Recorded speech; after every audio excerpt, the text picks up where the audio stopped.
Bonjour à tous les amis et bienvenue sur ma chaîne YouTube. On se retrouve pour le quintet de mardi, direction l'hippodrome des Princes de Condé pour le quintet du jour. Je vous présente les conditions qui s'affichent devant vous. Prix joker, 1600 mètres, des galopeurs, le mile, 16 partants, des chevaudages, un quintet une fois de plus très ouvert.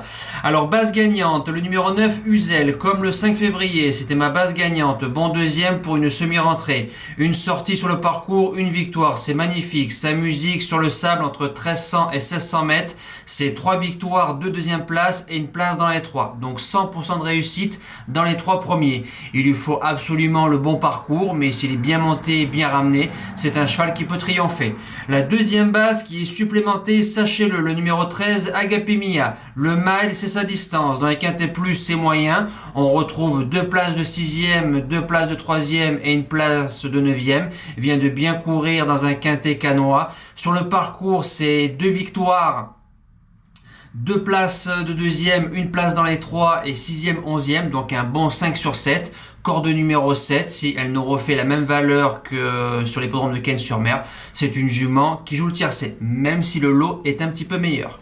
Premier outsider, le numéro 10, Gunma, 100% de réussite sur le sable, 7 sur 7, entre 1300 et 1600 mètres Deauville-Chantilly, 2 sur 2 sur le parcours. Le cheval reste sur 2 victoires d'autorité avec des bijoux de monte de Bertrand Flandrin. C'est magnifique, premier quintet plus, moi je dis oui. Deuxième outsider, le numéro 4, Linisei. Alors, aura contre lui de faire une semi-rentrée, a trouvé sa voie sur le sable. Quatrième d'un quintet plus, fin décembre, bien couru. A déjà battu Uzel. Si le cheval n'est pas contrarié par sa coupure entre décembre et début mars, il a sa place dans le quintet. Les secondes chances sont le numéro 7, It's All Dream. Alors sur le parcours, c'est premier, 17e, mais deuxième, troisième, premier. 5 sur 6 dans les 3 premiers. Troisième d'un quintet plus de même valeur l'année dernière sur 1900 mètres à Chantilly.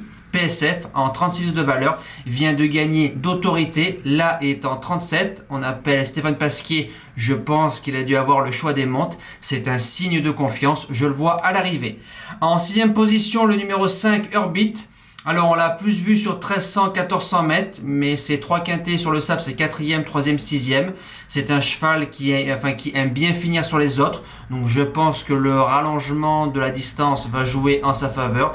A déjà réussi sur le mile, je le vois facilement dans l'argent. En 7e position, le numéro 16, Aiguerre d'Argent. On lui remet les Australières à 2 sur 2 sur le parcours. C'est un cheval qu'on a vu pratiquement toute sa carrière sur l'herbe. Il est en 34 de valeur, 2 Mureaux qui est à la monte. C'est le moment de ne pas l'abandonner, croyez-moi. Et je termine avec le numéro 3, le Nomade, qui va être joué, très joué, peut-être trop joué. 4 sur 4 sur le sable, une victoire pour sa seule sortie sur 1600 mètres, mais c'était sur l'herbe à Vichy. Début de quintet, début de handicap, corde 1, Christophe Soumillon, il y a du bon, il y a du moins bon, mais sur ce qu'il vient de nous montrer, je l'ai gardé en bout de sélection.